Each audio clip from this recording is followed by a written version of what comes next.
মুক্তিযোদ্ধা বনাম রাজাকারের বিভেদ বাঁধিয়ে সাবেক প্রধানমন্ত্রী শেখ হাসিনা গোটা দেশকেই বিভাজিত করে রেখেছিল, এমন মন্তব্য করেছেন জাতীয় নাগরিক পার্টি এনসিপির আহ্বায়ক নাহিদ ইসলাম।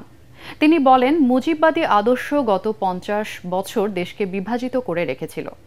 24-এর গণঅভ্যুত্থানের মধ্য দিয়ে এই বিভাজনকে তোয়াক্কা না করে দেশ এগিয়ে যাচ্ছে।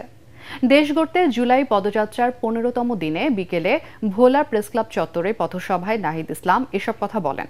এ সময় উপস্থিত ছিলেন এনসিপির দক্ষিণাঞ্চলের মুখ্য সংগঠক হাসনাত আব্দুল্লাহ, উত্তরাঞ্চলের মুখ্য সমন্বয়ক সার্জিস আলম, জ্যেষ্ঠ যুগ্ম আহ্বায়ক সামান্তা শারমিন, যুগ্ম আহ্বায়ক মুজাহিদুল ইসলাম শাহিন এবং ডাক্তার তাসনিম জারা সহ আরও অনেকে।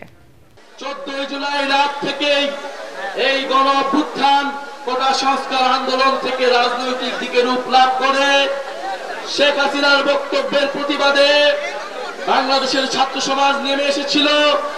বাংলার নারীরা, বাংলাদেশের ছাত্রীরা, শিক্ষার্থীরা অকুতভয় সাহসিকতার সাথে সামনে গিয়েছিল, নির্যাতিত হয়েছিল।